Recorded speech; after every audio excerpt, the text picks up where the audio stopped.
السلام عليكم ورحمة الله وبركاته، ازيكم عاملين ايه؟ زي ما انتم شايفين البدلة الجميلة الكيوت بتاعت احمد دي. طبعا عندنا فرح النهاردة، عندنا فرح حد عزيز علينا في عيلتنا يعني. وزي ما انتم شايفين جايبين قماش انا وايتن وايلن، نفس القماش بس الالوان بتاعتنا مختلفة في الفساتين. زي ما انتم شايفين انا اللون بتاعي الموف وايلن اللون الاسود، وايتن بقى هتشوفوها دلوقتي عاملة القماشة بتاعتنا بس اللون بينك.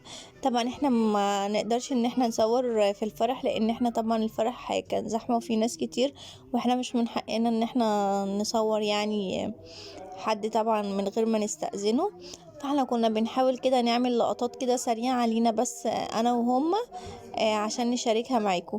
قولوا لي بقى رأيكم في الميك اب دوت. الميك اب انا اللي عاملاه لنفسي.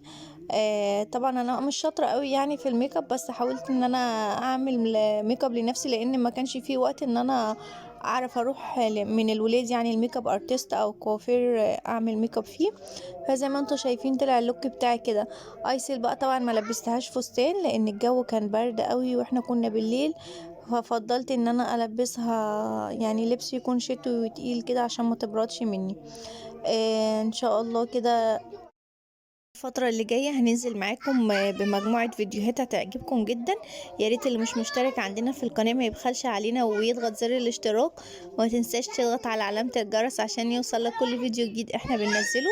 وما تنسوش اللايك والكومنت الجميل بتاعكم، واكتبوا لي رأيكم بقى في اللوكات بتاعتنا وايه رأيكم في الفساتين اللي احنا كنا لابسينها والوانها. رأيكم يهمنا جدا طبعا. زي ما قلت لكم ما تنسوش الاشتراك، احنا عيلة صغيرة وهنكبر بيكم. دلوقتي اقول لكم باي باي.